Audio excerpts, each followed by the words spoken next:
everybody. Jeff here with J-Free906 and the Expedition Bigfoot. What do we call it? I'm calling this Mission Bigfoot and the Cryptid Phenomenon. And I got two co-hosts here tonight, John Edwards and Mike Owen. How you guys doing? John, you're on mute still. Doing great. So I tell you what, and I will be coming up with a new intro. I ran out of time this week to try to get a new one made. That's more in relation to what we're doing. But man, I'm really excited. I've been excited. Mike got me started on this whole thing. Mike Owen. When I was going out to Phenomenon last year, Mike said, Jeff, you got to sit down and talk to the folks from Expedition Bigfoot, Dr. Mariah Mayer, Ronnie LeBlanc, Mr. Russell Accord, and Bryce Johnson, Jeff Meldrum. You got to talk to these people and see what they, and once I did, I thought, okay, I got to look into this. I really got to dig into this. So, and I'm so glad you guys are here. And Mike, you're going to be our man of knowledge, because you got more. I'll do my best. And John, you've got some information on this too. I know you are a researcher in your own right. And so, yeah, we're going to have some fun with this stuff. As we get started here, I want to give a chance for Mike and John to introduce themselves to those who may not know you already. Most people out here do. Let's start with Mr. Mike Owen. Mike, tell us a little bit about yourself and how you got it started in this whole cryptid thing and, Bigfoot. Sure. So I'm from Iowa. It's currently snowing and cold and windy. And yes, we choose to live here. I know, Jeff. It's down in Florida. I am a mechanical engineer by trade and schooling. And, it's funny talking about how folks get introduced to this type of stuff. I sure hope that Leonard Nimoy and the producers of the show In Search Of know what an impact they had to generations of people, because that introduced me to Bigfoot, to UFOs, to all kinds of different stuff that I got interested in. And with in relation to Bigfoot, it's just been around forever, ever since the Patterson-Gimlin film. Anytime you see that, I think it's the second most watched film in history, only second to the JFK assassination.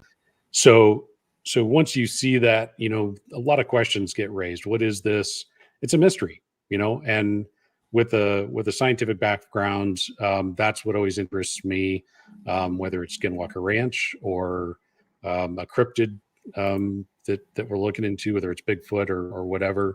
It's what is the evidence? What's the data say? What are the theories, and do they hold up? Getting into Bigfoot for me, my wife and I like to talk about it from time to time. And for a while there, with all the different shows that we're on and different studies that were done, we were kind of like you, Jeff, just kind of on the fence, not really sure what to make of it.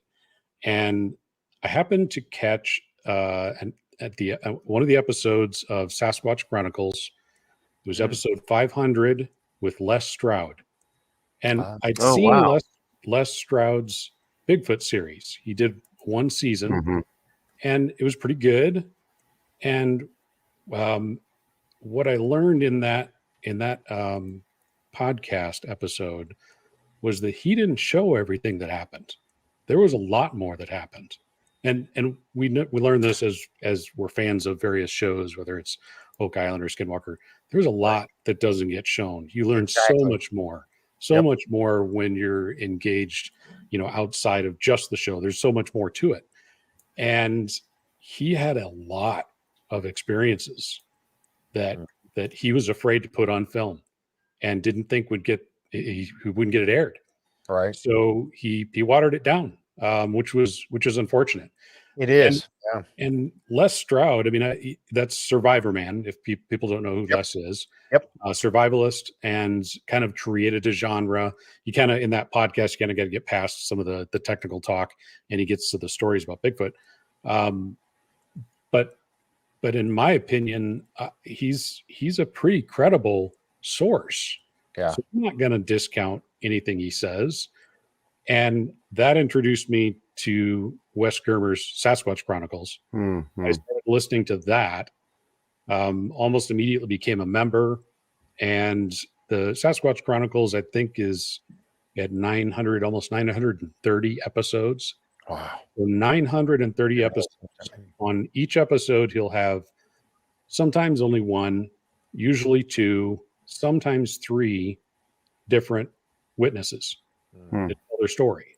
And I've listened, I actually went backwards, started with the most recent and went backwards, and I catch up with the new ones as they come out. I'm only down to 400. So I've only listened to 530 different stories. Wow. So that's 1,000, over 1,000 different accounts. So at some point, kind of like you, Jeff, as you were talking to folks that know a lot more about this, at some point, as I'm listening to these folks tell these different tales, and of course I'm a data guy, so I'm logging things as I hear it, and I'm stacking up the different experiences. And every time I hear something that's almost the same from story to story, I'm like, wait a minute, that's very, very common. What is going on? Yeah. The one thing that really sold me, the one thing, it was the one thing that I was not prepared for. It never even occurred to me the level of trauma. These people have been traumatized. They have PTSD, clear signs of it. You can't, I mean, that's very difficult to fake. You go through all the different, how, if this stories, are these made up, or these people just, telling, just trying to get, on the air and stuff, whatever. And again, with that much information, 927 shows with multiple people per show, at some point, the idea of, well, maybe he just has a troupe of actors and they go through them and they make this stuff up. It doesn't hold water. There's too many people from too many different backgrounds, all education levels, all over the United States. It's not a Northwest United States problem. It's not a Canada problem. It's all over the United States. It's all over the world, really. Yep. My data set is a little bit more concentrated to United States from that standpoint. So that's where I'm like, okay, what else is out there? I've listened to David Politis, Missing 411. He has an excellent Bigfoot 101 video series that he's been doing recently.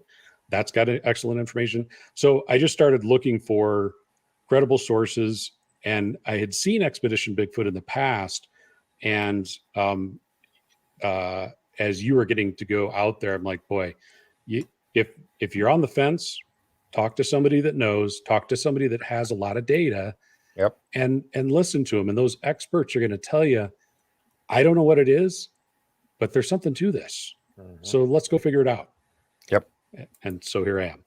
Yeah, I tell you what, and you're so correct on all of that, and that's and when we get to my part, I'll kind of explain my thoughts on the whole thing. But let's jump over to John. John, what do you think? I mean, what got you interested in this? Well, cryptids I've been looking at for some time. What's interesting is, and what Mike is saying is repeatable. And when you can see the same patterns, the same noises, the same phenomena happening, there's got to be something to it. So I'm always looking at phenomena and trying to see if it's repeatable. And then the question is, you're seeing the effect. What is the cause of that phenomena? And is a cryptid or not? Something's making a noise, or something's making a sound, or something's trying to communicate.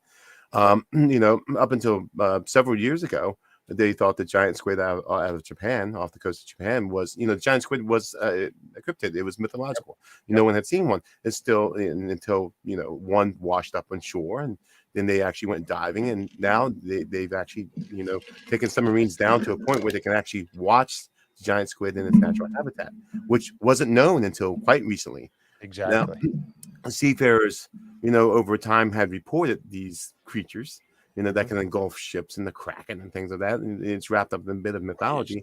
But even Kraken, I know, even mythology, there's always a grain of truth in it. and it's based on something. So, Right. being a comparative mythologist also with, looking at, religion, secret societies and the Right. things I do, it runs along the same vein of thought, what's consistent with it, Right. and can you prove it? And so you're looking at we're looking at the effects of whatever's producing this phenomena. And now we're asking ourselves scientifically, what's the cause of it? Right. You Yeah, know? exactly. Yeah, and that's really where it comes down to. And for me, I wanna say hi to a few folks that are popping Sure. in here real quick, and then I'll get to my part of this. But yeah, we've got some of our many regulars, and I appreciate you guys very much for coming here. Paul is here, Bass is here, Dina is here, Christy, Jeff's in the house.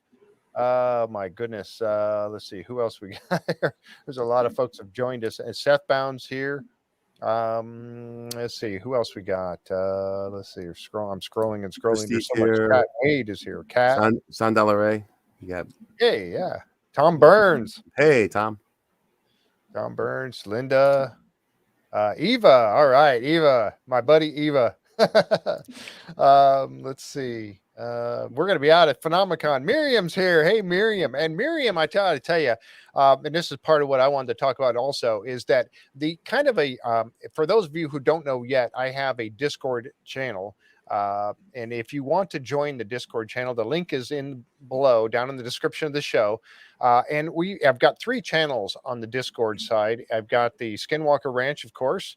I have the Curse of Oak Island chat over there because, I do that all the time. And we've got the Beyond Our World, or BOW. It says BOW, but it stands for Beyond Our World. So we can do chat over there, voice chat, text chat. Just join. It's free. There's no cost to it at all. Well, there's a cost that you have to listen to me sometimes. That's the cost of it. But yeah, so it's completely free. There's voice chat and there's also text chat. You can join that and have some fun. That's where we can do some discussion. We also have the Beyond Our World Facebook group page, which is also linked down below if you want to join that. And that covers anything that's like what we might consider beyond our world, which is where this all fits right in. Miriam just started a Facebook group page. And I think, Miriam, type in there real quick what the name of it is.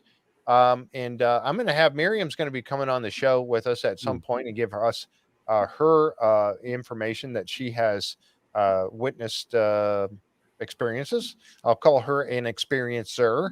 And that's what part of what we're going to do here. This show is about Expedition Bigfoot, of course. We're going to talk a little bit about season 1 and 2 here. Not going to go into a lot of depth into each episode, but we're going to talk about season 1 and 2. My Bigfoot Diaries. Thank you. That's the Facebook group page that Miriam just started. So check that out as well.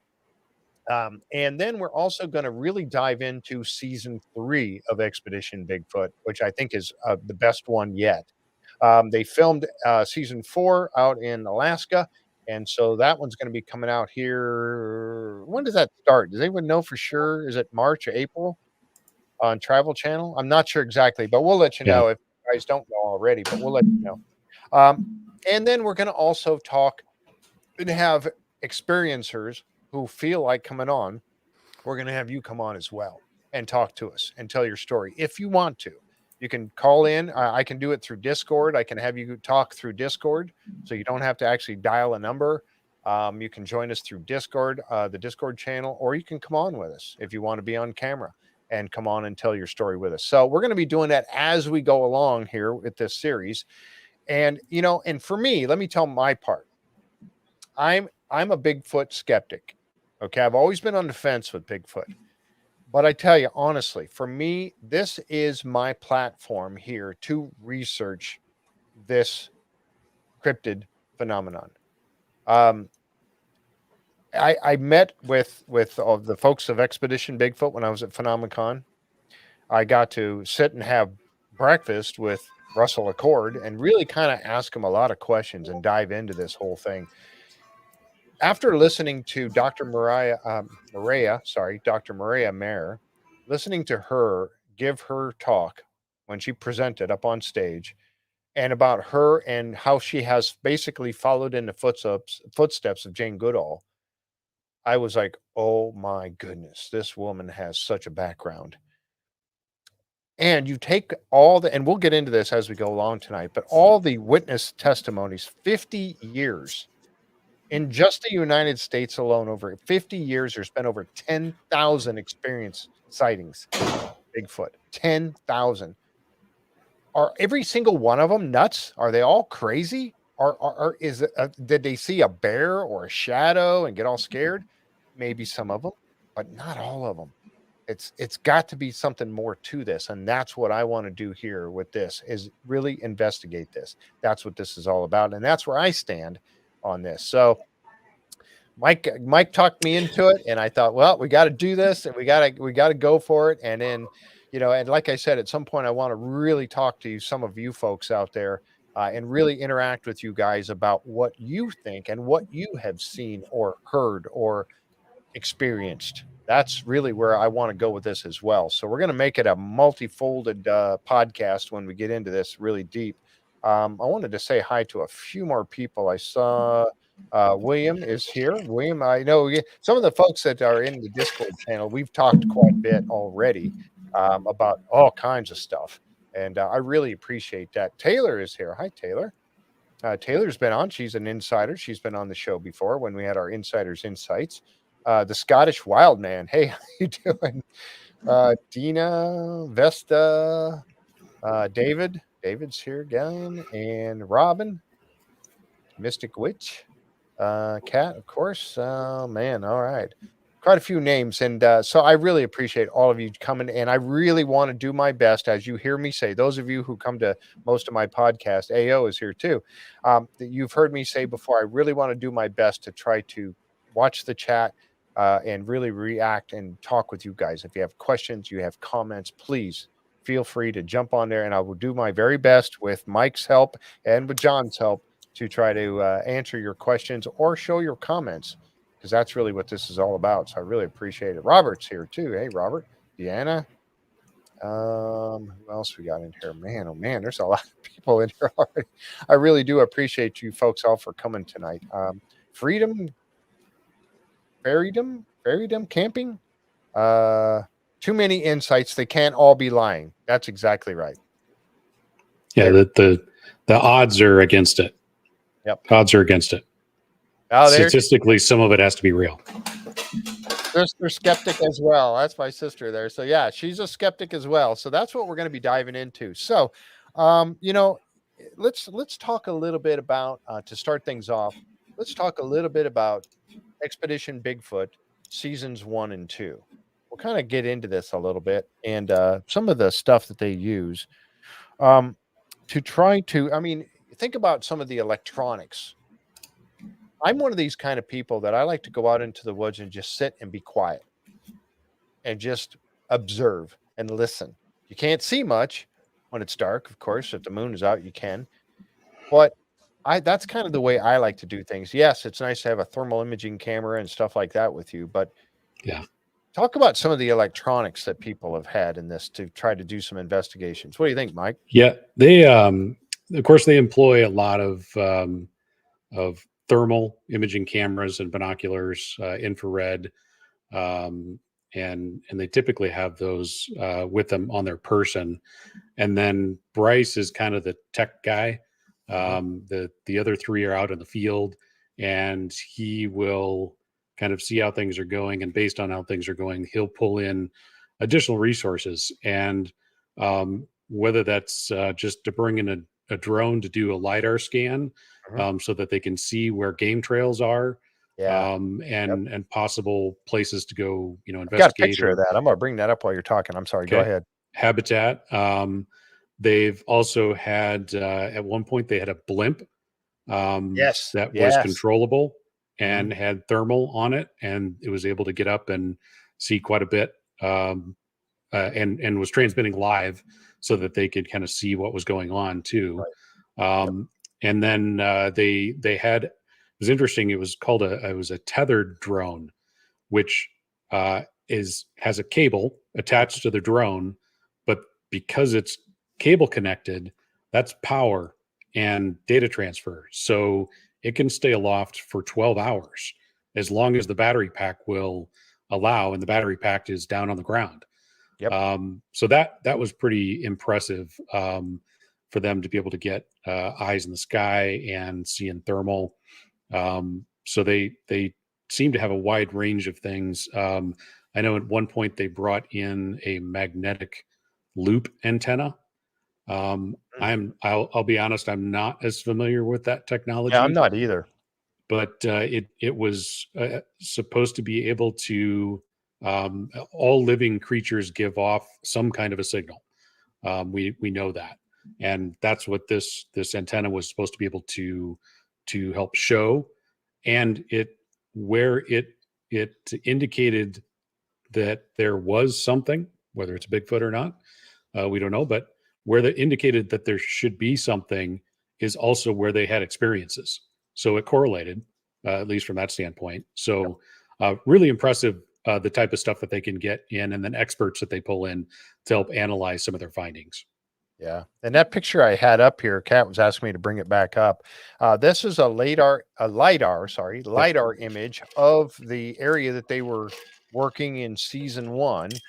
And you can see it removes all the vegetation. So you can see the ground effects underneath the foliage.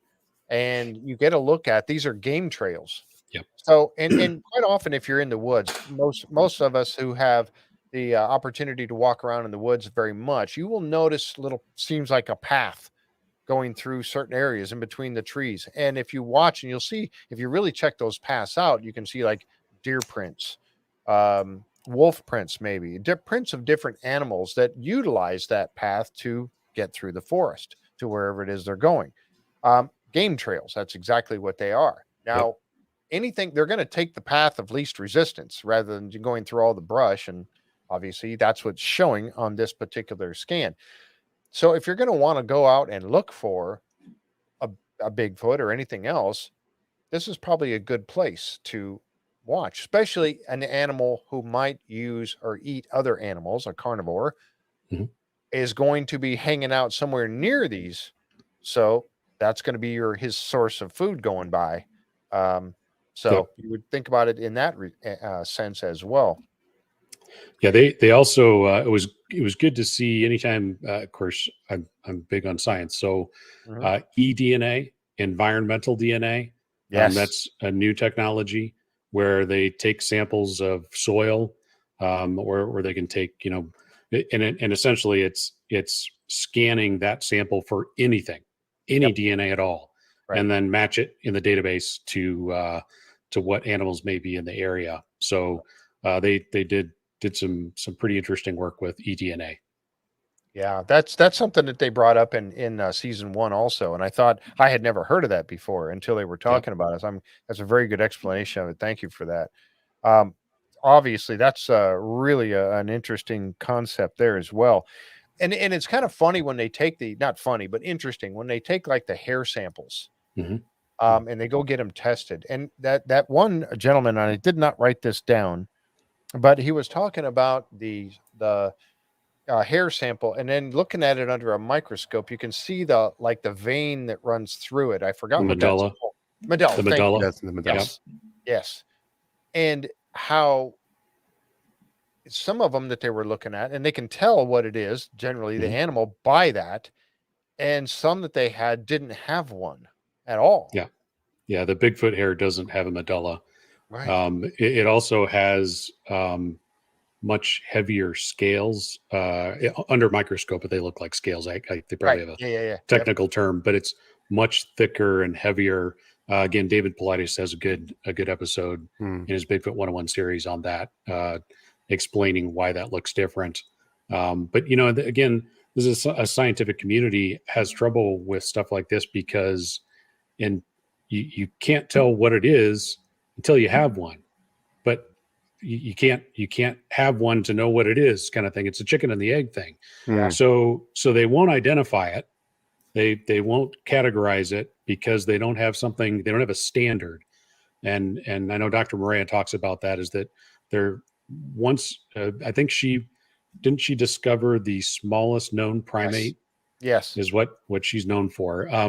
And I believe she did so without killing it. Yes. That's important. Wow. She was because holding one in her that doesn't hand. that doesn't typically happen in science. It's usually you have to kill a female and a male and Mhm. bring them in, and they go through the whole thing, and then that's your standard. Well, if there's nothing to match it against because you don't have one, it makes it very difficult. So it's unknown. But Dr. Jeff Meldrum certainly knows what to look for. Yeah. He's very, very good. And I that was one of my other sources is his book, Sasquatch meets Science meets Bigfoot. Is it what it? Legend meets Science. Sasquatch. Legend meets Science. Dr. Yes. Jeff Meldrum. Yeah. Excellent information. Some of it's over my head because it's more medical based. I'm more push a rod, pull a rope kind of guy. So I don't understand necessarily all the anatomy, but that's something that I find interesting is that it's the experts that are the ones that tend to they tend to freak out a little bit. He kind of talks about that in his book, is that when he does have people that really know they have a very specialized field, regardless of what it is, that specialized field, they'll see something and they'll realize that this isn't something just every Tom, Dick, and Harry on the street knows about. Right. This can't be faked. This has to be real. And that's the point where they are like, oh my God, there's got to be something to this. And then they either get excited and help, or they're like, my name can't be associated with this. Yeah, exactly. And they're gone. That's the sad part of it right there. They're afraid to associate themselves with something like that. And that's the wrong way to look at it. Because they're like, oh, people, Bigfoot. I don't want to have anything to do with that because they're going to think I'm crazy. Well, it's the same thing we're talking about that happened with the UFOs. For many, many years, nobody wanted to bring up UFOs. The science was being dumbed down or not being investigated simply because, they're tinfoil hat people thinking about UFOs. Now look at it. Now what's happening with it, and it's really coming out now. I mean, heck, is our country shooting them down now? I mean, that's that's a whole nother subject that we won't get into tonight, but it's the same concept. Study it, open it up and start studying it, and they're afraid to, because again, there's no bones, there's no bodies, there's no whatever, so we can't. Jeff, I got something. And Robot brought it up. Use of night vision technology. Is that being used at these sites? And then the second, what kind of commonalities do you find that repeats itself in the investigations themselves? Yeah, go ahead. They definitely have night vision. I mean, if you're talking infrared or thermal. I love the thermal stuff. Yeah, the thermal shows up a lot better. I think the infrared, maybe out in the field isn't quite as good. You typically see them using thermal more often, just because it's easier to spot the warm bodies against the cold in the vegetation that they're in. So specifically about the capturing pictures on video, whether it's trail cams or any kind of pictures, whether it's cell phones, anything. I think Tom had asked a question. Tom Burns had asked a question. Why do we think we don't have more pictures? There's definitely information, or there's definitely they consistently can avoid that. So what happened with the Patterson-Gimlin film? Well, that's 1967, October 20th, 1967, Northwest California.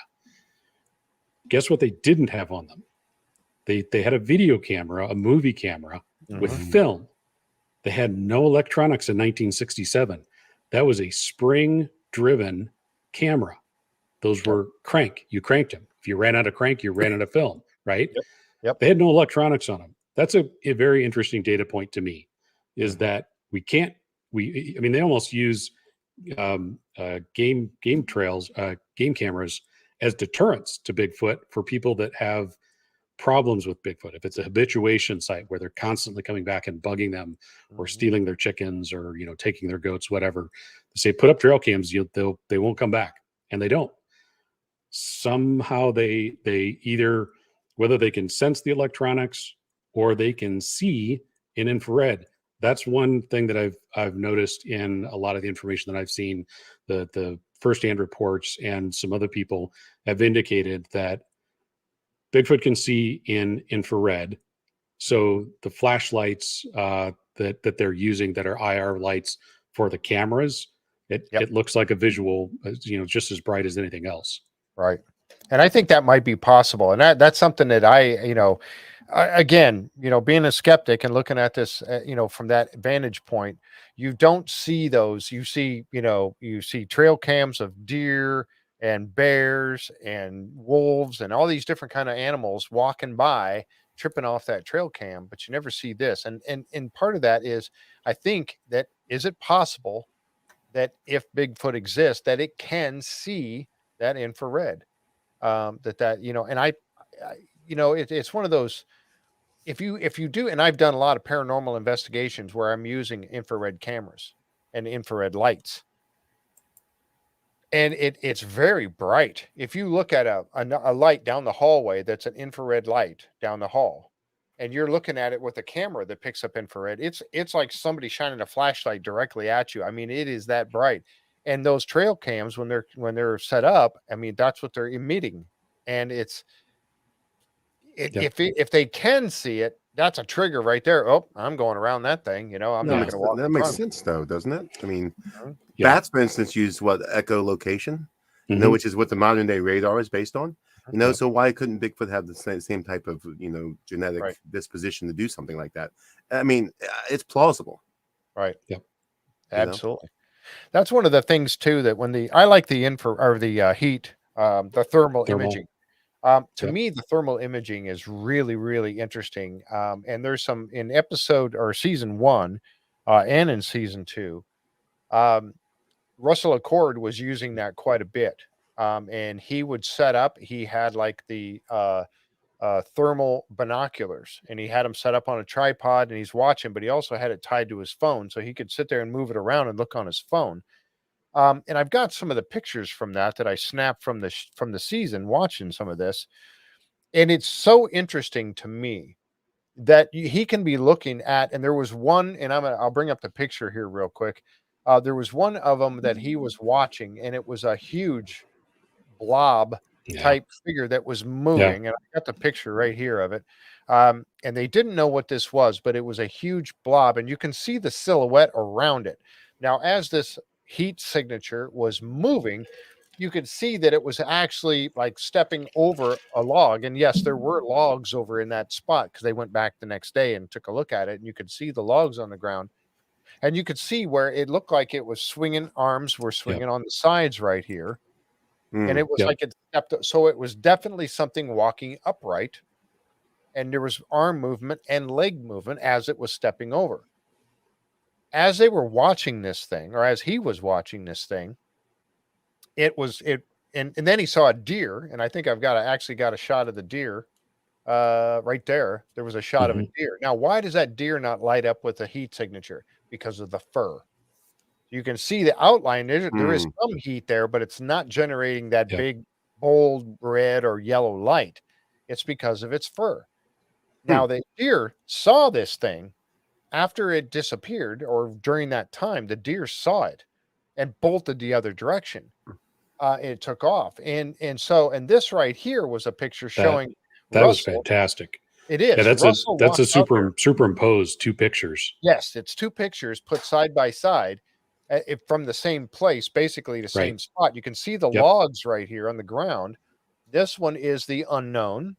This one is Russell Accord. He went back out there the next night and had them film this. And Jeff, you met Russell. Is Russell a small guy? No, he's not. He's about 6'1", right around. He's about the same height as me, but he's twice the build of me. I mean, the dude is, he's like a bodybuilder dude. I mean, he's big. Yeah. He could snap me in half. Let's put it that way. Pretty easily. Look at the size of this blob here compared to him. Yep. Much bigger than Russell is. Mike, what kind of heat signature would that be from? Would that be I mean, it looks humanoid. Well, and a biped for sure, Yeah, they actually had Ben Hansen do an analysis. Ben's actually a thermal imaging. That's his background, is thermal imaging. And he actually did a comparison with a friend of his that was walking out in a field, kind of like Russell was. And then he had his friend take his shirt off, and the heat signature, so it's measuring the temperature essentially.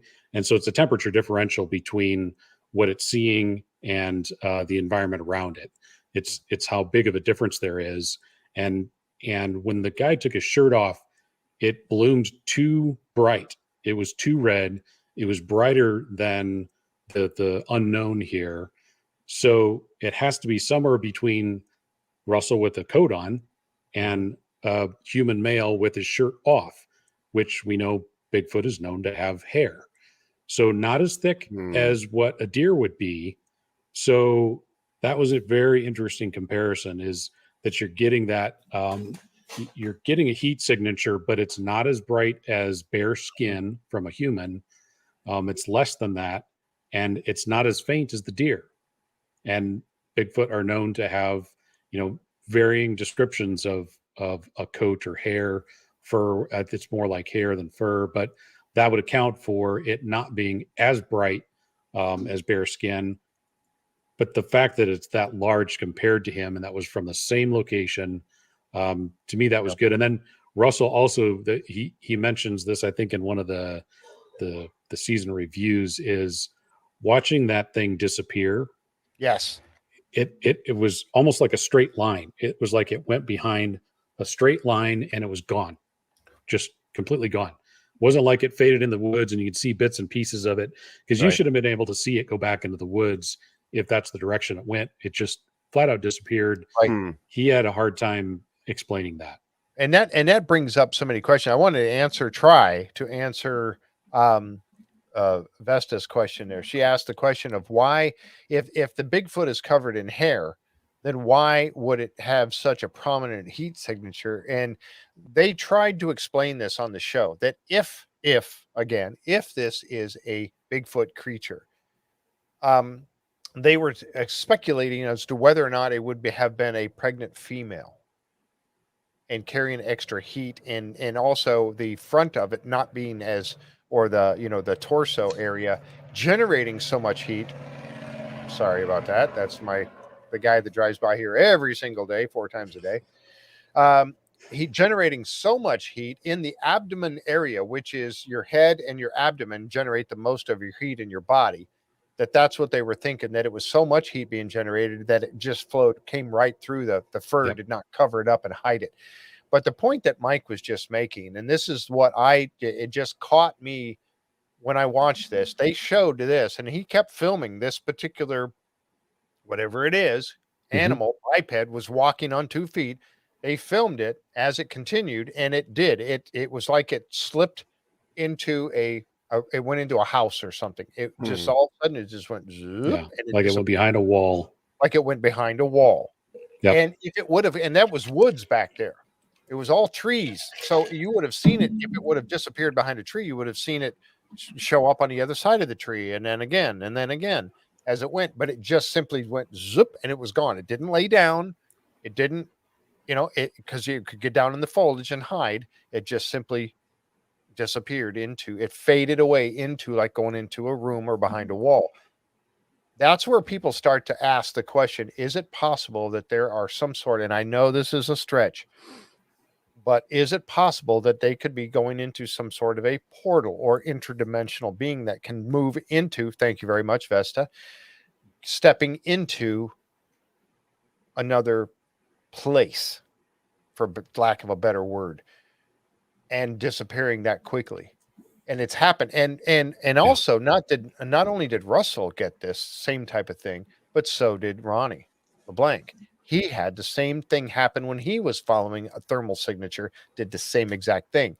Now, there was another one that was on season 2 that I want to bring up real quick. I don't have a picture of it.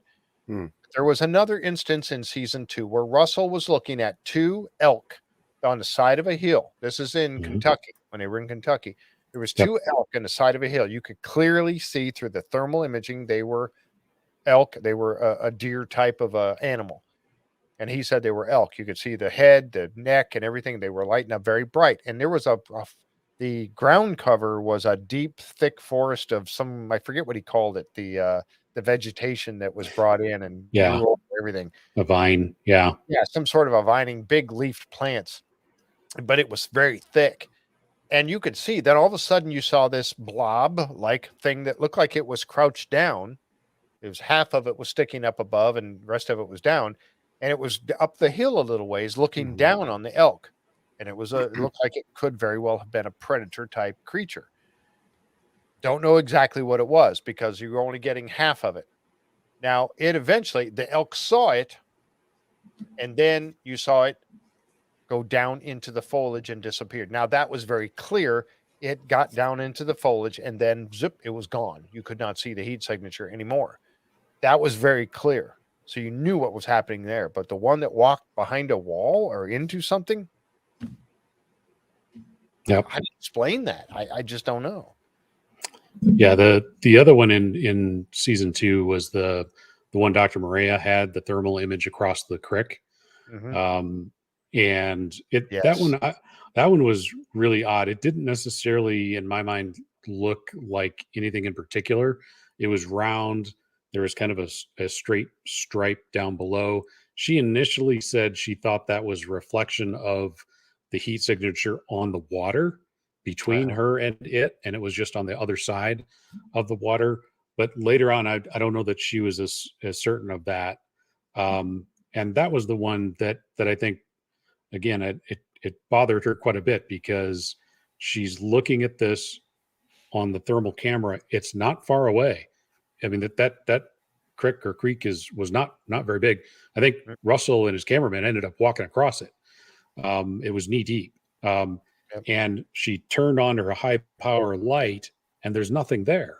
Yeah. So she assumes at that point, well, it must be behind the vegetation. I can see the heat coming through the vegetation until the next day when she had Russell go across and go over there and pose. And no, it didn't appear that there was anything between it. She did say it must have had such a large heat signature that it came through and we couldn't see the vegetation. Well, that could be true, or it could have been in front of the vegetation and you couldn't see it visually. You could only see it on thermal. So that was one that they struggle with. Really interesting stuff. Yeah, Jan asked a good question here. In face and hands, they have less hair. Didn't see it swinging. Yeah, no, you did not see. You could see the grayish. And I'm going to bring up this one. This was a better picture that I had of that when Russell went out there. That's Russell, and that's the blob, the unknown. But you're right. You could not see. You could see the grayish. Like you see Russell with the coat on and everything here. You could see the grayish coat. It is a heat signature, but a lot less. And but again, you don't see Russell's hands, but yet you could see the grayish part swinging a little bit. But why not the hands? Why not the palms? I don't know. Those would have been bare. You're right. That's it would have been bare. So that's a good point. Very good point. How tall is that heat signature, Jeff or Mike? Oh, that I don't know if it was on something. I mean, like Jeff said, Russell's out there. He's 6'1", so it's got to be way higher than any normal report of a Bigfoot. Absolutely. I mean, that's at least double or triple that much. But it's hard to tell. That's the trouble with thermal at distances. The definition in thermal is not as good. Infrared has better definition, but can't see as far. So you kind of got to take the differences between the two. So they had some very, very interesting stuff. And the thermal image that Maria got, that's another one again they gave to Ben Hansen, and he just came right out and said it. He's like, look, you could see it on thermal, you couldn't see it with the flashlight on. We got to bring up the possibility of cloaking. And they didn't really get into this, but it depends on what you want to define cloaking as, because there's lots of different cloaking that we could be talking about. Different animals, whether it's chameleon or octopus, they can change colors. Is it bending the light around itself, so that you see something behind it and you don't see it directly?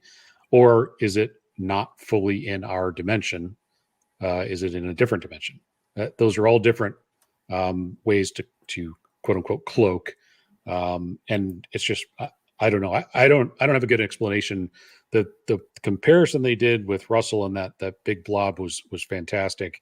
Yep. Maria's is just really difficult. It did have small heat signatures going up above it, coming out of it and going up above. What do you make of that? I don't know. I don't know. I have no idea. Yeah, John, They you were were baffled. talking a little bit about the octopus and stuff earlier. Well, it has a way of not only changing color, but also its skin texture to blend with exactly. And so if something like the octopus could do it, who says there's mammals that don't have similar camouflage capability? Right. You know, I'm not ruling that out. You know, that certain things like that exist in the animal kingdom. We're just unaware of it. Right. Yeah. Exactly. And you've seen it. I know. I've seen it watching. Octopus and how it would quickly move over to a spot in some rocky area that have like rocks that are kind of spiky rocks. Yeah. And all of a sudden it changes its color to match that, and also the spikiness, and it's gone. It's simply gone. You cannot see it. If you didn't see it go there, you wouldn't know it was there until you tried to touch it and it fled. So if it can do that, the possibility is that other animals, other animals in the animal kingdom may have that same camouflage capability. Exactly. So I don't know. Robot's got a good question there about bows. Yep. Yeah, that's unfortunate.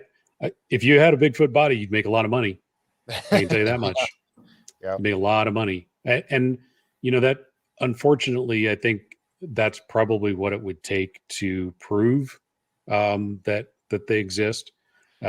As Dr. Maria has shown, you don't have to kill them to prove that they exist. Exactly. But it takes a lot more evidence to prove, and let's be clear on terminology here. Evidence, there's a lot of evidence.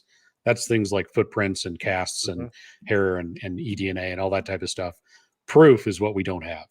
We have lots of evidence, and we have lots of firsthand accounts, reports, things like that. But yeah, I don't know if there's specific bounties out there. I'm sure, like I said, you'd get a lot of money regardless if you had them dead or alive. If you had one, you make a lot of money. Yeah, and my thing is on that too. If I can just throw my part in here, why can't we find a deceased one? I don't know, Tom. That was my question. Bones. That's the thing that I kept going to. But how often do we see bare bones in the woods?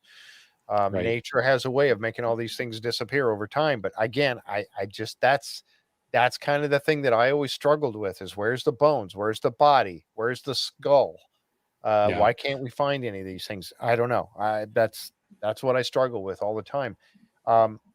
It's one of those things that,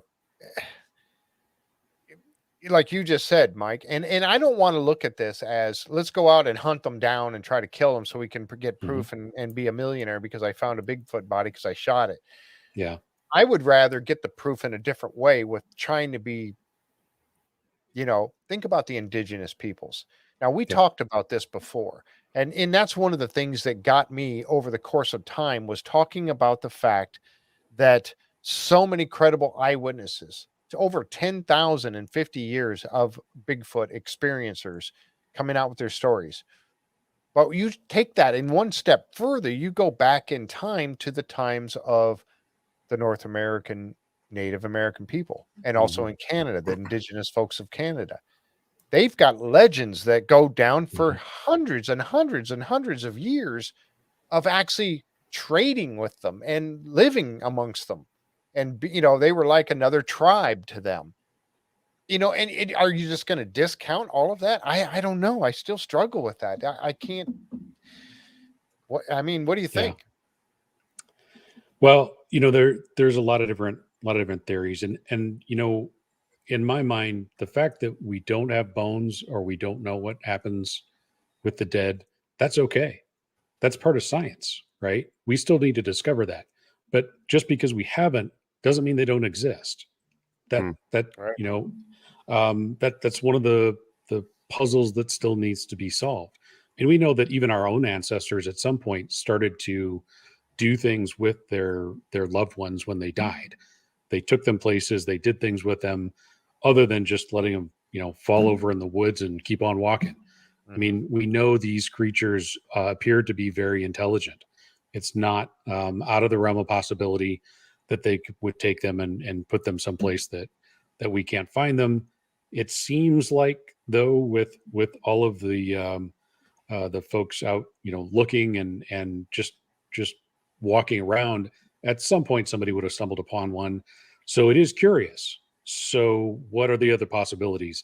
And I know I've seen in chat here a number of people mentioned, again, that interdimensional thing, that certainly is out there, because we know that there's Bigfoot is just one of many cryptids that are bipedal.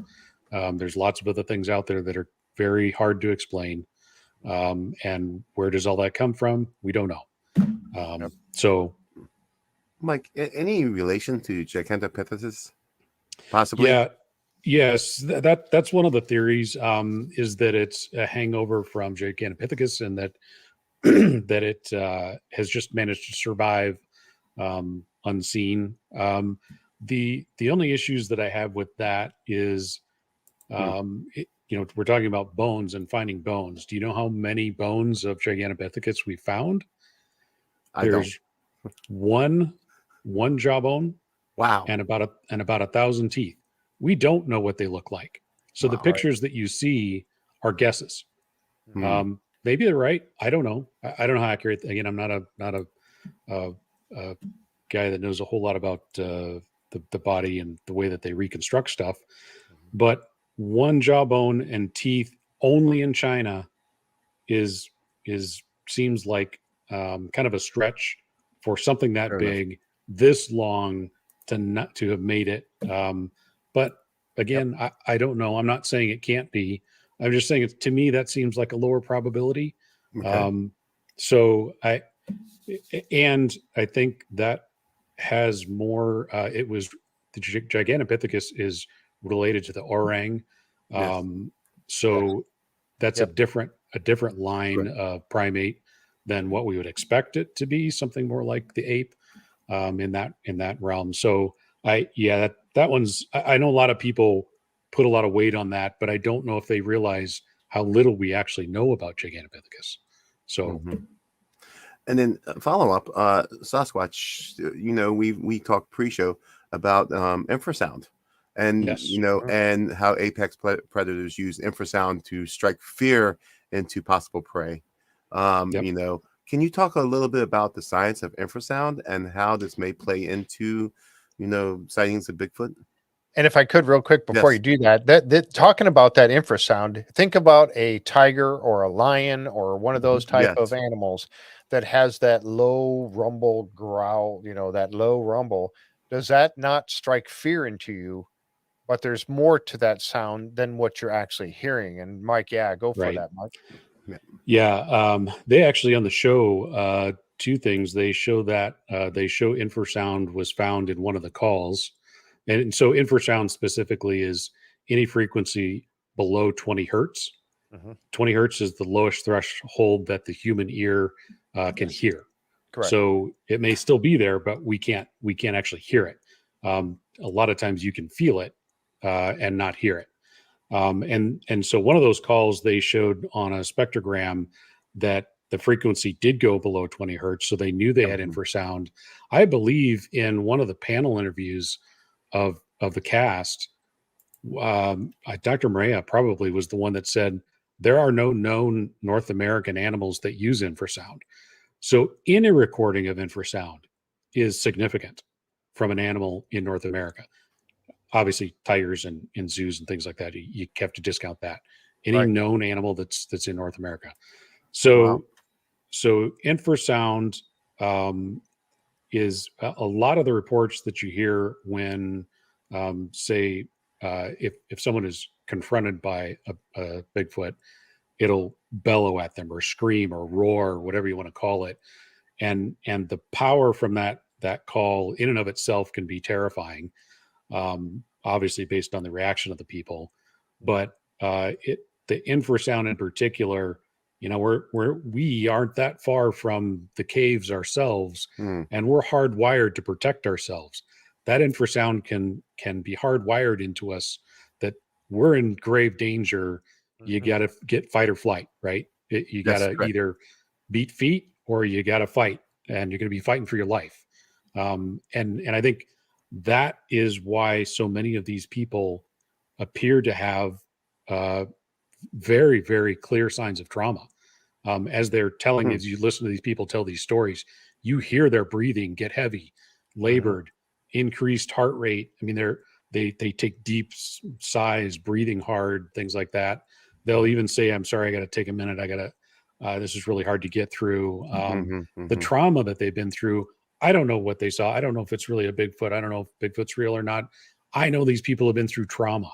PTSD. They thought they were going to die. Sure. Yep. And they have been absolutely traumatized. Even combat veterans are saying, look, what you have to understand is I was trained for combat. I was scared, but I knew what to do. Training kicked in and I did what needed to be done. I was absolutely terrified. This is a different level, order of magnitude more terror when this you get hit with this sound. The tricky part about infrasound is because we can't hear it. The theory again is that it can be there if it bellows at you, but it doesn't necessarily have to bellow at you to use infrasound. It can make that low rumble without making other noises, and that can still have that same physiological effect on you. So people out in the woods suddenly get this, all the hair on the back of their neck goes up. They get terrified. And infrasound often has lasting effect. It's not just the fight or flight instant reaction. People get sick. They get headaches. They get nauseous. They get, RPG in the first episode. I don't know if everybody knows, but Ronnie was not originally the guy that was going to be on the show. It was Ryan was supposed to be on, and he ended up having to be taken out in an ambulance, I believe. Yep. Yeah, they had to take him. The headache would not stop, and they didn't really hear anything other than I think they heard some like rustling or whatever, around that. But he got sick, and he got this headache that would not stop, and he had to leave the scene. And of course, that's when they brought Ronnie in at that point. But, and not that necessarily that means that he was hit with infrasound, right? But Exactly. that's one of the symptoms. He could have just had a severe migraine. We don't know, but it is curious given where they were and the timing of it too. The infrasound is definitely something that I think in the show they went and saw a tiger, and at one point the tiger roared and everybody flinched. Even the tiger handler flinched when the tiger gave that quick bellow at the guy, just kind of tell him to back off. It was not happy. So even though we may not be able to hear the infrasound, do we have a mechanism that senses it? And is that like a built-in survival mechanism, or is it used to stun and we can't handle the sound itself? Like, how does it work? The same thing. I think it's triggering your basic instinct, but if it can cause you to lock up in fear. I mean, there are indications from hunters that have witnessed Sasquatch hunting that they'll use that infrasound and literally stun deer solid. They'll walk up to them, grab them, and walk away. Break their neck and walk away with them. So I think it's kind of one and the same. It's still triggering that fear response. Can be to the point where you freeze and you can't move. You're scared stiff. That saying comes from literally being scared so badly that you can't move, or you're going to be maybe in a point where you just take off bolt running, or you start, throwing hands, fight or flight. Yep. So there's a connection there for sure. Yep. Yeah, exactly. And that's one of those things that you don't, and if you don't have that overlying noise, like the tiger, it did that growl, but embedded in that growl, like you said, when they took that sound, they found that infrasound in it. They actually recorded that tiger, and they were able to get the sound that we did hear, but also it had that infrasound in there that we didn't hear. And that's the part. Not, I think both of them in that case. I think both sounds are what's going to cause that fear in you, because even though there's bars between you and that tiger, it still strikes that limit, that period of fear in you. You know why? You know you're protected. That can't get to you But because it's you're not instinctual, Jeff. It's It completely is. instinctual. It truly You is. hear it, and you go in the fight or flight. You're in that instinct mode, and it's going to stun you. It's built into the hardwiring of who you are. Yep. So the minute you, I mean, am I wrong on that, Mike? Yeah, no, that's absolutely correct. Yep. You know, Yeah, and what do so you do a with very that? interesting thing. Yep. Now take that a step further. They take some of these. They actually took the recording of, and again, you know, when you hear these recordings and people say, "Okay, we got a recording of Bigfoot. We're going to let you play it." Okay, do we know for sure what Bigfoot sounds like? No. So they take this recording of what somebody said they heard. They had it analyzed, and the people that are analyzing it are, animal sound experts. They could not identify it to be any particular animal. Now, as in coyotes or wolves or anything that would make a howl like that, that they could nail down. So they take this recording, they go out. It's been in several of the episodes or seasons of Expedition Bigfoot, but they play that sound. Now, to me, that's one of those things where at first when I'm watching them do this, I'm thinking, what do you, you don't even know if that's Bigfoot. I mean, you're playing this sound, but yet they would play it and then wait for some sort of response to it. The first time they did that in season 1, they played the sound very loudly in this canyon area in the woods canyon area. And they waited and they got no response. They waited a few minutes. They played it again. They got a response that was very similar to the sound that came from the speakers that they had recorded. It was very similar to that same sound. They did it again in season 2. They played it. And this time they also got, like, what they heard was like coyotes or other animals that were like kind of freaked out by it.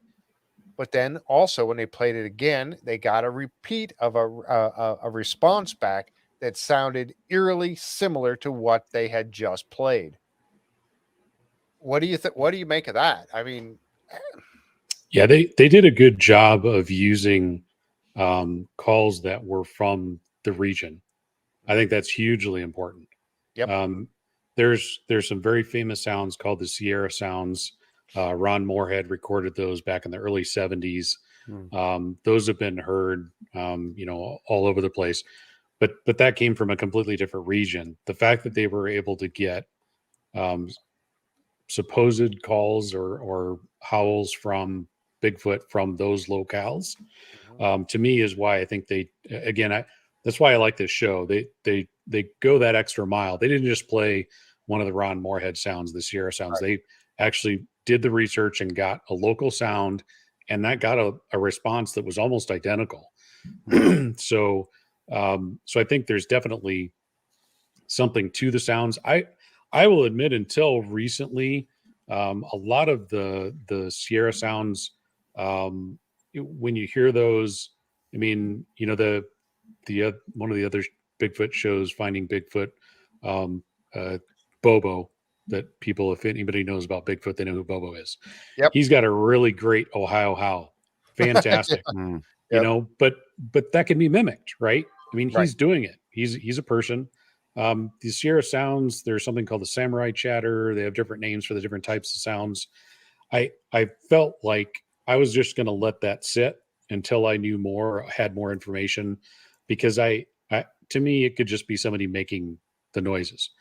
Yep. Until just recently, when I've seen some of the audio analysis done by Thinker Thunker, and he's using spectrogram analysis on the sounds, and he's what he's shown is in those Sierra sounds, there's a lot more structure to that than some guy who's had too many beers would have made.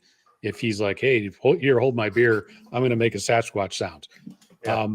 It's way more complex than I would have given it. So now I'm interested in those sounds. And I I'm going to get some copies of those original sounds. You can get them from Ron Moorhead for a small fee, but and put them into a spectrogram so that I can kind of start to play around with it a little bit and see what they're seeing and why it looks different, because that's something I'm very interested in. So, Mike, is the inference that these Sierra sounds are intelligible? That there's some sort of language going on there? Has to be. Yeah. Has to be. Yeah, there's it's the problem is it's very, very fast. What he did was he slowed it down, and when it's slowed down, you can start to hear breaks in the sound, almost like if to equate it to human speech, consonants and vowels. Yeah. You can hear that there's it's not just a continuous. I mean, yes, there's howls that are just long and continuous, but there's this chatter that that has more structure to it, and you can only, and I know this probably sounds odd, but you can only see that sound when it's in spectrogram, where you spread the frequency to there. It shows you all of the different frequencies. From the human ear hears from 20 hertz to 20,000 hertz.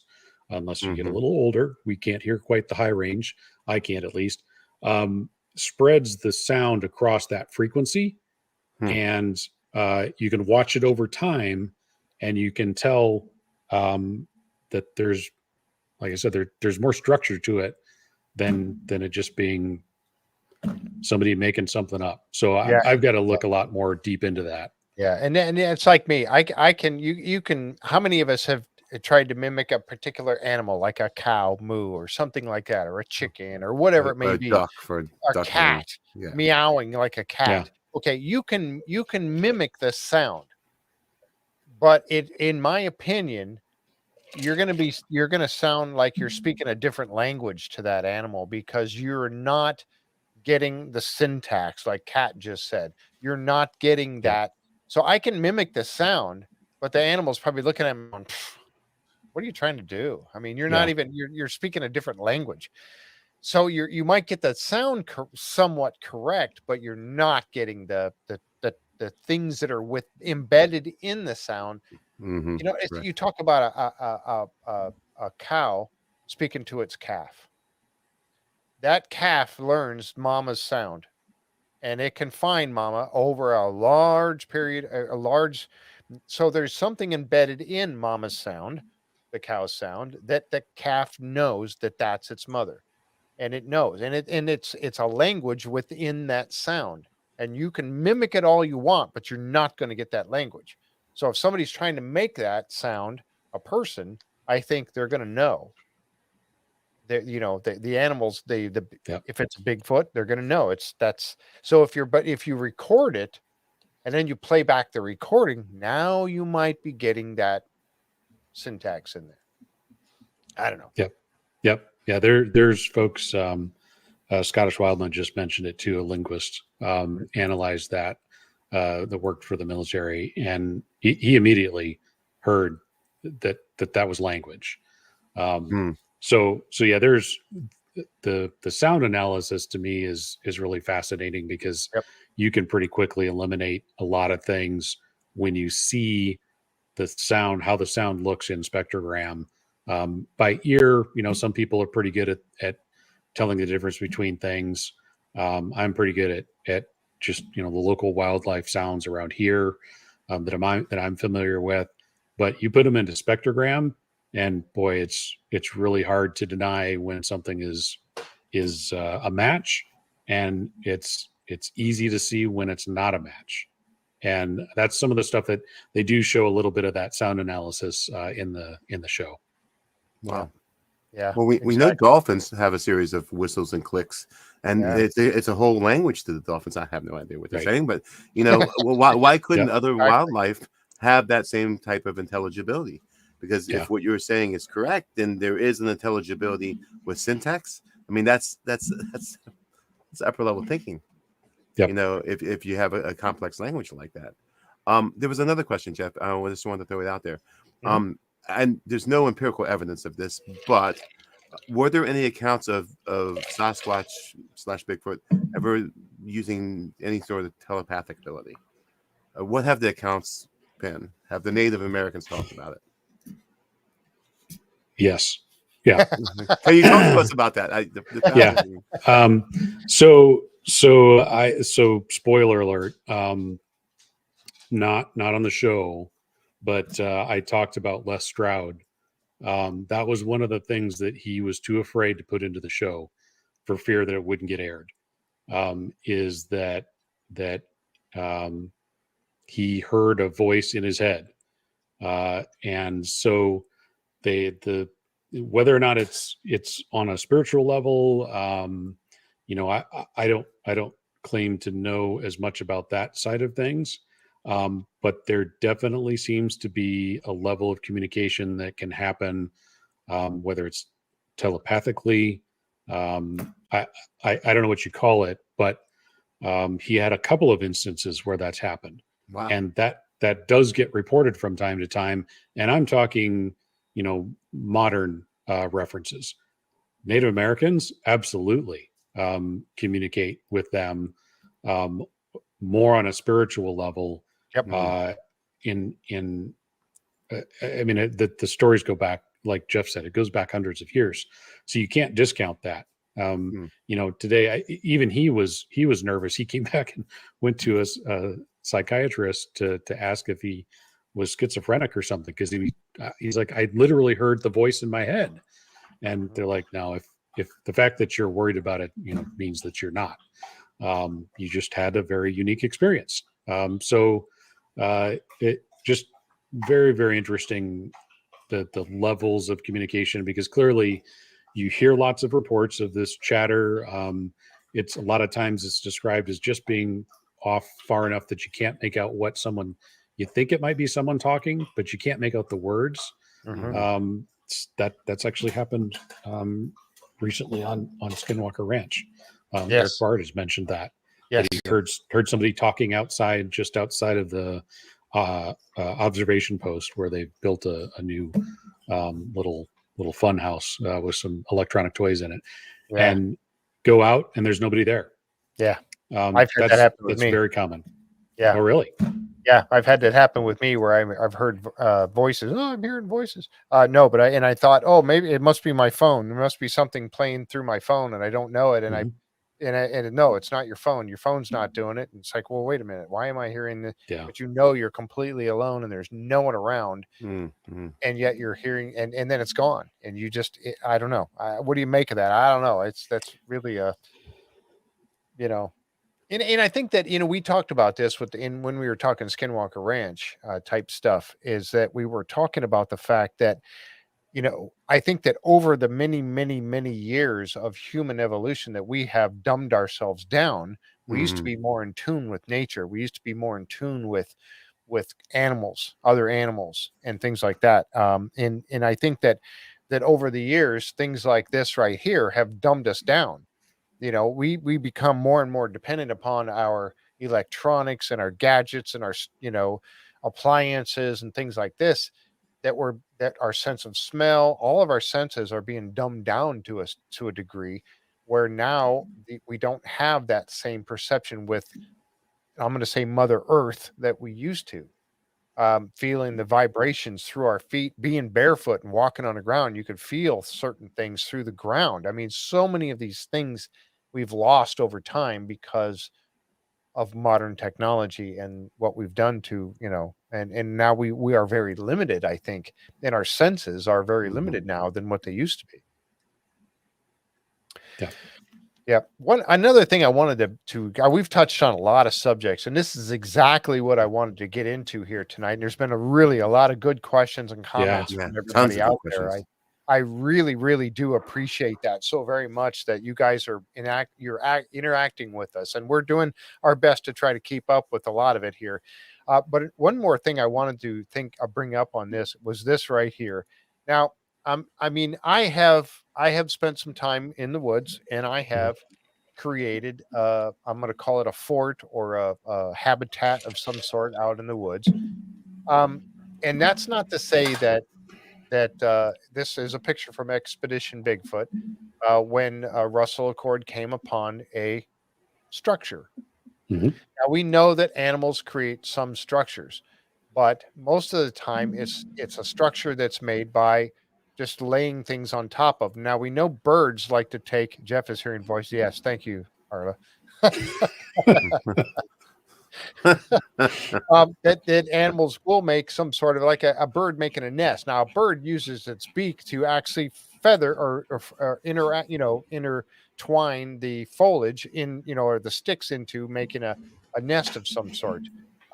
But he came upon this, and this is something that he found. Here's another picture of it, and there's Russell standing over here looking at it.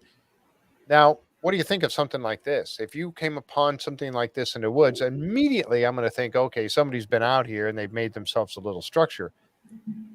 A weave. Yes. Thank you, Kat. It's weaved together. It's been all weaved. A beaver makes a beaver dam. Yeah. So what do you think about something making a structure this big out in the woods? What's your thoughts on that? Yeah.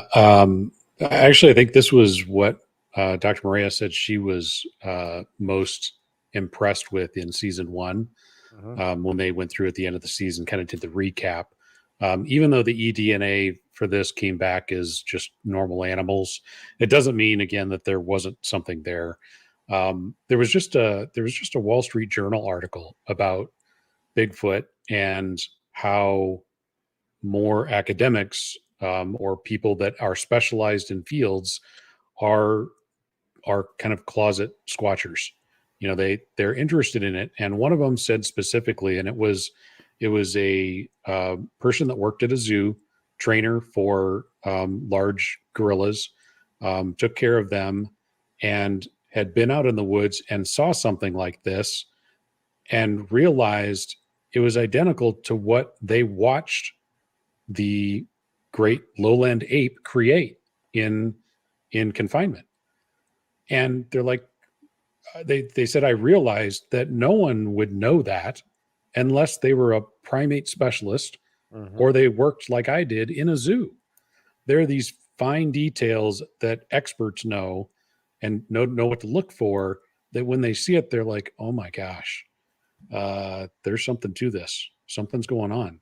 So this one, there's other tree structures that they found in season 1. The one that was all just broken limbs. It really wasn't very tall. It was a little bit more elaborate, but that's the one that they took eDNA off of, and the UCLA lab came back with chimpanzee DNA. Yeah, in Kentucky. Chimpanzee in Kentucky, exactly. No, Dr. Maria said that created a bit of a stir at UCLA, because that's not supposed to happen. That's right. So it's funny because that structure, the other structure, as I was going back through the episodes at various points, my kids were coming through and they're like, well, we could make that. I'm like, yeah, you could, but you couldn't do it and get chimpanzee DNA on it. Later on, they do find, I think, in season 3, there's structures that are far too complicated or far too difficult. Yes. Still could be made by humans. Yes. They could always be made by humans, right? But That's some true. of them would literally take equipment to get out there. You'd have to have lifts. The stuff is too heavy, too high, that type of stuff. So this in particular, very interesting. Some people would say, well, it doesn't look like it's all that big. I mean, Russell's standing right there. You just barely fit in it. I don't know. It seems like sometimes the structures, you almost wonder if it's younger ones imitating what the parents are making, and it's almost like a dollhouse kind of thing, or a doghouse. It's just a smaller version of what they see their parents make, because there's different sizes and different shapes, and sometimes they look like this. Sometimes tree breaks are a little bit different than nests, too, and there's a lot of theories around the tree breaks and what they mean as a communication, things like that. Nests are pretty straightforward. I mean, it's obviously meant for them to be safe in and sleep in. It's that's why, again, I really like the fact that they're using eDNA to try and catch some information. They did on the one, on the tree structure. But it's just a matter of time before they use that eDNA. It gets better and better all the time. Right. And hopefully someday there'll be just enough left over that they'll find something. Yep, exactly. And that's, you talk about the tree breaks, and that's a very interesting point, especially when they find these tree breaks 6 foot off the ground, 6 foot up the tree, or 7 feet up the tree. Most, if a human's out there, if I'm out there doing this and I want to make a little structure because I'm going to spend the night out in the woods, I'm going to break it off much lower to the ground. I'm not going to break it off 6 feet up. And then Yeah. they find some of them that, there's several trees in an area that are broken off at that height. And, in the woods. Now, I've seen, trees broken from ice storms, and the ice hanging so heavy in them, it's broken off trees and stuff and snapped them. Yes. Windbreak. Yep. Wind breaks, but you're going to find those, basically on the edges of the woods, not in the center of the woods, surrounded by trees that are completely fine.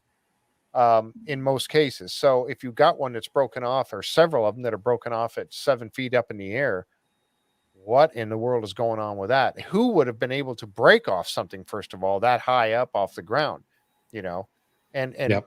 why would you bother? So again, and then you find, the ones that are bent down and then bent into another one and then another one. So it made the basically the structure of a teepee or a hut, where they bent them down and locked them into each other. So they create that dome effect. Again, an animal not going to do that. And they do a good job. They do a good job of there are some that they're like, oh, this could be tree fall. And they look at the base when they see these broken limbs, they look at the base. Is it broken at the trunk? Is it actually in the ground? Is it just snapped at the bottom of the ground? Because that could have been just about anything. But when they find one and they're all breaks that are even some fresh breaks, and there's nothing around where it would have come from, something has gone and collected this and brought it to specifically create the structure. Yep. What they're for, I don't know. Yeah, I don't know either. It's very, very interesting. And so again, put the show together because I wanted to explore this whole thing. And as I told you in the beginning, I'm a skeptic, and I really want to, talk with people like Mike and John and explore these things to see what I can find out. There's a group here. There's a couple groups down here in Florida. Tim and Wynette have a Turner have a good website, Facebook group page that I've joined. There's another one that's called Mid Florida Bigfoot group that's down here as well. And I've joined those, and I'm at some point, Tim and Wynette, they've offered to come and have me meet up with them and go out into the woods and show me around a little bit of what they're doing. And I'm looking forward to that. And I'm going to record, and I'm going to have them eventually come on the show here with us and kind of get what they believe and hear from them of things that they've now down here in Florida. They call it skunk ape. That's the terminology they use rather than Bigfoot. That's the terminology they use for Bigfoot down here is skunk ape. Now, people have talked about that smell, that awful rotting meat or whatever smell that they seem to, associate with the presence of a Bigfoot. Or when Russell, when he walked through, there was times where he picked up that smell for just a little bit. I mean, you think about an animal that's, I mean, what do you make of the smell real quick? And then we'll kind of cover that real fast. Yeah. So Russell says his superpower is his nose. He's got a really good nose. So the smell, I will say that the smell is not consistent. It does not happen all the time. And so again, that I think Dr. Maria has mentioned that could be glandular.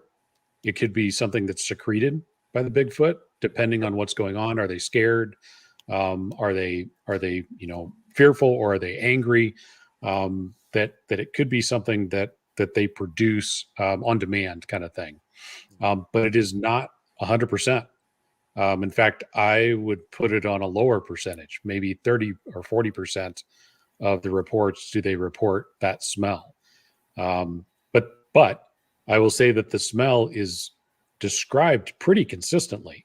rotting meat, wet dog. You hear terms like that over and over and over and over. Skunk. It's kind of in that, and sometimes people struggle a little bit. They'll say it's kind of like a skunk, or a skunk or a wet dog that's been hit by a skunk, and but it's all fairly consistent in what they're describing. It's just not something that it's every single Bigfoot they come across. People don't always, and it could be that that they're so afraid that they didn't even notice the smell. Maybe it is, I don't know, but in the stories that I've listened to, it's not every single one. Yep. Yeah, robot. I don't think so. I think trail cams are a deterrent. I think they see them. Yep, I do too. But they either see the light because it's infrared and they can see an infrared, or they sense the electronics in some way, shape, or form. That, like I said, I go back to that Patterson-Gimlin film. Those guys didn't have electronics in 1967. They had a mechanically operated spring-loaded camera. That's how those movie projectors or movie cameras were run, was mechanically. You didn't have batteries back then. So yeah, I think trail cams are better at deterring than they are actually catching. So yeah, great questions, Mike. There's been a couple questions about Bigfoot and the sighting of orbs. Yes. Is there a correlation there, and can you talk about that correlation? And we can only go by observation. What have people reported? Yep. Man, the questions are fantastic. I know. They really are. I mean, it's come up like 5 times in the chat. How long can we go on? Well, we got a little time left. Yeah, we got time. So Expedition Bigfoot, they see lights. They do see lights in the forest. That there was that one that I mentioned, the thermal image just on the other side of the waterway, the creek, and there were little smaller heat signatures floating up from the bigger heat signature, and then it eventually just fades out to nothing. So I can tell you that what Wes Germer, who has Sasquatch Chronicles, what he says is more people see lights than see Bigfoot.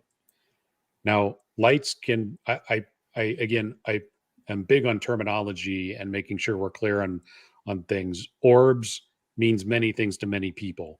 I think when we're talking about Bigfoot, orbs tend to be fairly small, smaller than like a beach ball, sometimes as small as a quarter, and low to the ground.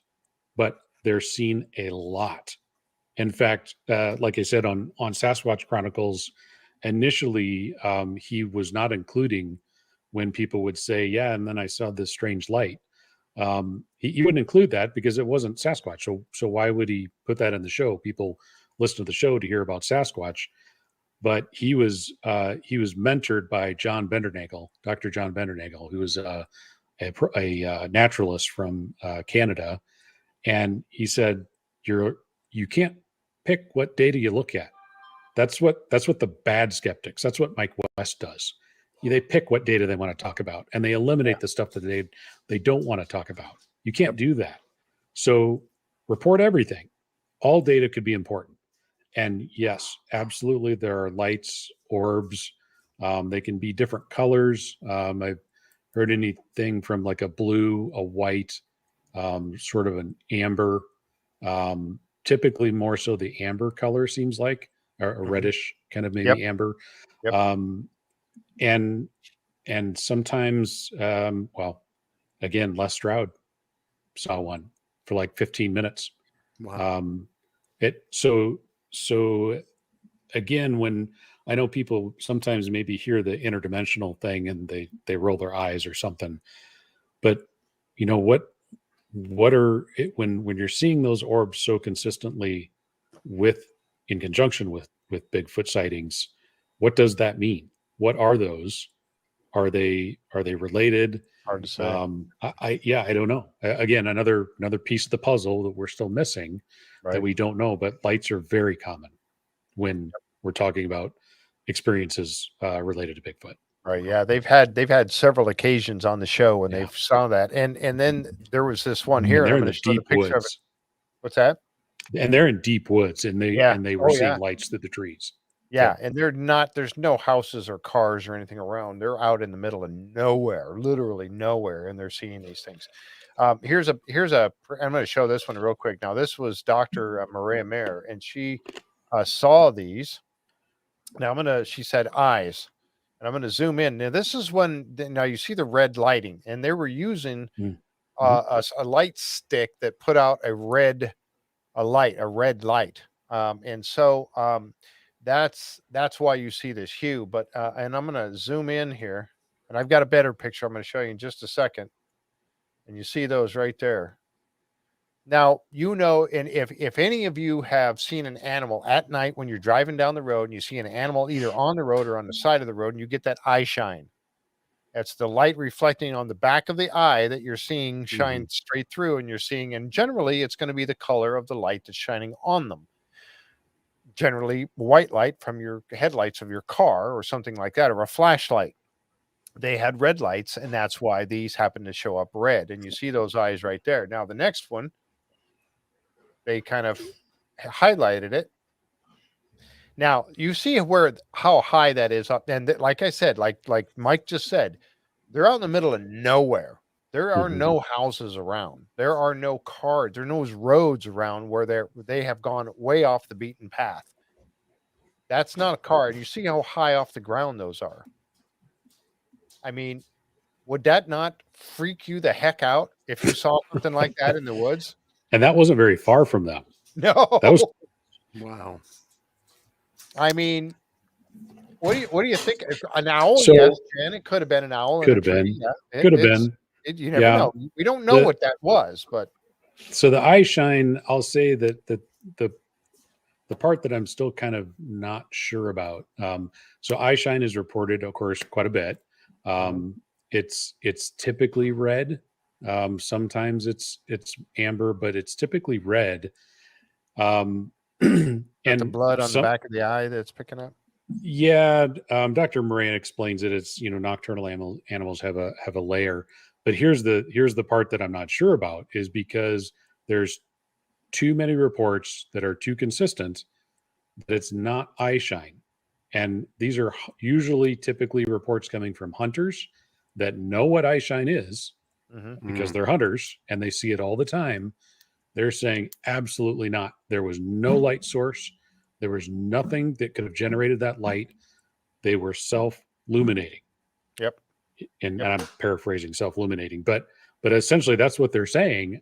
I don't know what that is. I don't know what that means. I don't know why that would be, but there's too many reports to say that it's just eye shine, and maybe because Bigfoot's somewhat nocturnal, it's just that reflective layer that you see in cats and coyotes and even deer. You see that. So that part concerns me a little bit. There was one report I remember very specifically where the person said it turned and looked at them. They could see the body. They don't typically turn. They can't turn their neck. They turn their entire torso. And as it turned, they watched the color of the eyes go from dark to yellow to amber to deep red. And then all they could see was the red eyes. They could no longer see the shadow of the body anymore. It's almost like, and I hate to say this, but it's almost like something is being turned on. Yep. And is it aiding their ability to see? I don't know. Like I said, there's clear indications that they see infrared. There was a report of a special forces on their assault rifle had an IR light and night vision goggles, and they saw something sort of lift up out of the brush, and he flipped on his IR light, and as soon as he did, the Sasquatch did that, and he's like, that shouldn't have just happened. That's because this is military grade IR light. It's in infrared. Humans shouldn't see that. If that's a bad guy, why did he just react to my infrared light? There's a few other stories that I've heard too that give strong indication they can see IR, or at least in some level, maybe near IR, kind of like the cameras on Skinwalker Ranch. They see a little bit into the infrared, just enough to make it different. But yeah, eye shine, that was pretty impressive, regardless if it was an animal or a Bigfoot. That was close. That was close. Yep. So Mike, well, kind of, are we saying that the eyes on these creatures are self-illuminating? Is that the suggestion here? That's what is being suggested by some of the hunters when they see them. Again, it's not every single report, obviously, but in the reports where it's either at night or dark, a lot of times they will say, and some of them are very specific. They're like, "This was not eye shine. I know this was not eye shine. There were no lights. It was pitch dark. The moon was, the cloud cover. There was no moon, cloud cover.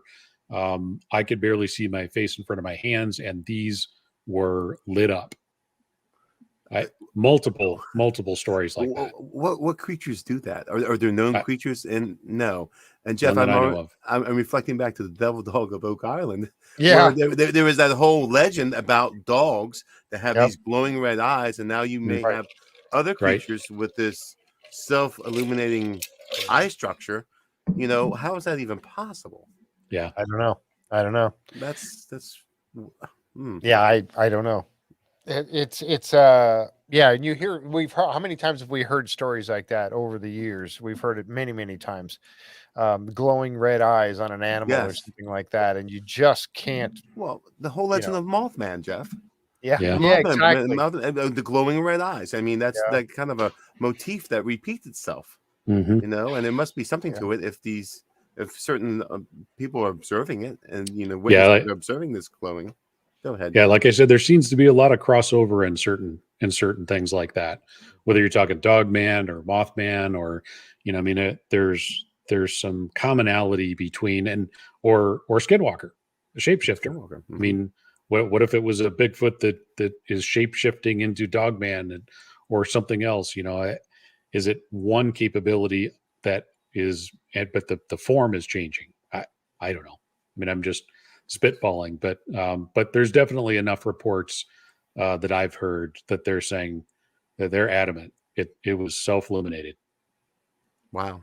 Yeah, no, that's true right there, Jan, for sure. Bugs have, bioluminescence. Yep. Yeah, there's bioluminescence, lightning bugs, and I know there's sea creatures that can do that too. Jellyfish do that. Yeah, there you go. Species of jellyfish, bioluminescent. Yep. Yeah. Exactly. Wow. I tell you what, this is definitely a deep subject, and we're going to continue with working on this and digging into it deeper. As I said, we're going to be talking about we're going to dive in. We'll be talking about season 1 and 2 still as we go along, but we're going to really dive into season 3, and the three of us here are going to go through each and every episode in depth on season 3, because I think it was a fantastic season. Of discoveries and evidence. Like Mike mentioned earlier, they've collected a lot of evidence. We still have no proof, but they've collected a lot of evidence. We could do a whole show on the Patterson Gimlin footage. Exactly. I didn't realize until I read Dr. Meldrum's book, that is one of the most well documented sightings. They got many casts from that incident. So there's a lot of, and the interesting part with, of course, Dr. Meldrum, because he is his specialty is bipedal evolution. So he knows very well what to look for in footprints, and he honestly doesn't care for the pristine footprints. That doesn't tell him a story. It's the footprints where the creature's looking over its shoulder, turning, moving. He can see bone structure that can't be faked by the average person. You'd have to have his level of knowledge of bipedal feet and the evolution of the foot and how we got to how we are today. Yep. And our foot is different than theirs.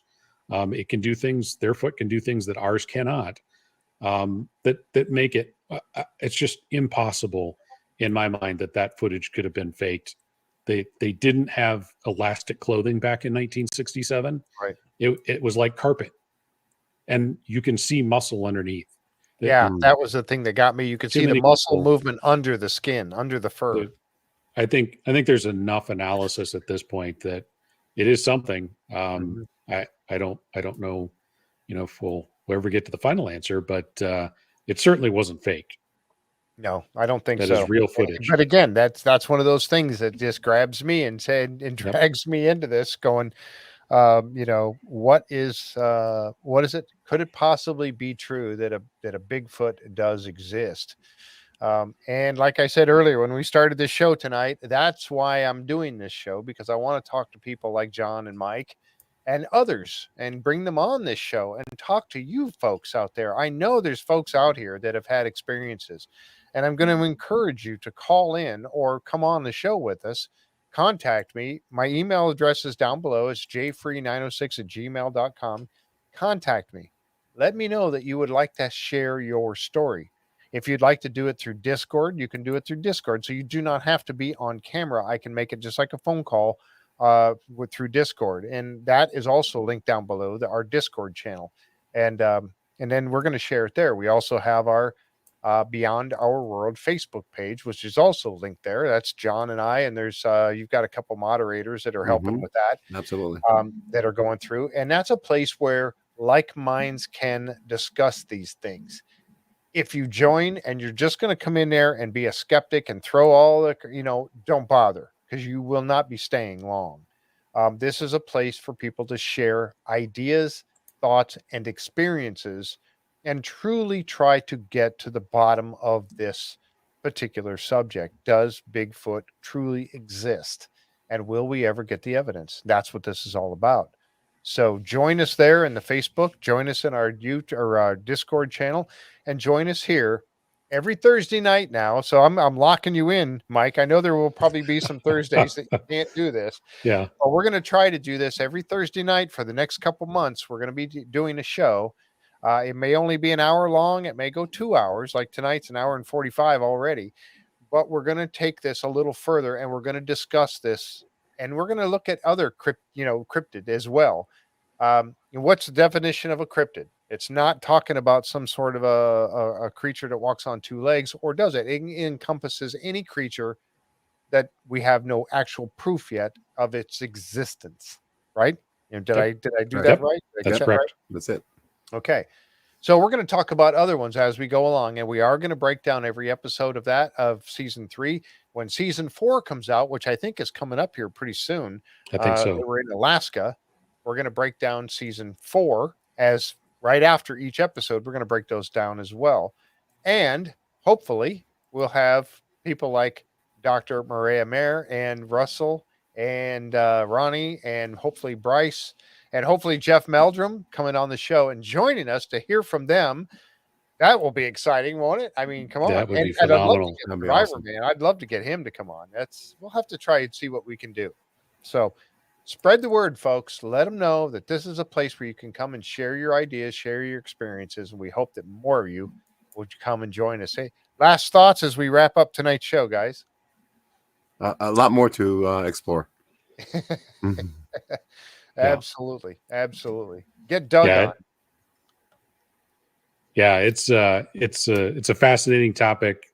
I don't know if Bigfoot's real or not, but there's a lot of data out there, and that's really, Jeff, when you were headed out there, and I said, hey, you got to really look into this. What I was trying to get across was I had already amassed a lot of information based on listening on these accounts on Sasquatch Chronicles, and as I learn more, there's if you don't believe in Bigfoot, you haven't taken the time to look at some of the data that's out there, some of the evidence that is out there, how difficult it is to fake any of this. It's been going on for centuries. So let's take a little bit closer look at this and see what's really going on. Exactly. So I'm happy to share any data that I've got. And hopefully folks find it interesting, and maybe we'll learn something from them. The questions tonight have been phenomenal. Yeah, they really have been. And I love that. That's the part I really, really enjoy is to hear from everybody in chat, and because we value your opinions and your experiences. So join us every week at Thursday night, 7:30, and we'll talk about it some more. And I really appreciate all of you being here. If you like the content of our show tonight, give us a thumbs up. it helps out with the algorithms and YouTube, so that more people they'll promote the show more out there in YouTube world, and more people will get to see it as well. So if you like it, give us a thumbs up. And like and subscribe, of course, and all of that. And we really appreciate everybody. Eva, thank you very much. I appreciate that, Eva. But yeah, so I'm getting some messages already. I see some messages coming up here. I'd like to be on your show. So I've got some people popping up over here and, on the Facebook side that are already saying they'd like to come and join us. So we'd love to hear your stories, and this is where you can share it. John Edwards, thank you so much. Mike, phenomenal job. Thank you, sir. And we're going to do this again. Be here next week, folks. Tomorrow night, also, I've got another show going on tomorrow night, and it's going into the treasure hunting and metal detecting world. Donna McCauley can't make it. She has to go to a funeral. Something happened in her family, and so she will not make it. But we will have Gypsy Jules will be here with us, and Mark Hoover, who is a metal detectorist here in Florida, and also Matt Howell, who was looking for the cache of Cornwallis on Beyond Oak Island. He'll be here with us too. So we got 3 great treasure hunters coming on. That's tomorrow night, 7:30, right here at J Free 906. We hope you guys have a great night. Again, thank you, everyone, and we'll catch you next time right here on J Free 906 podcast. Good night, everyone.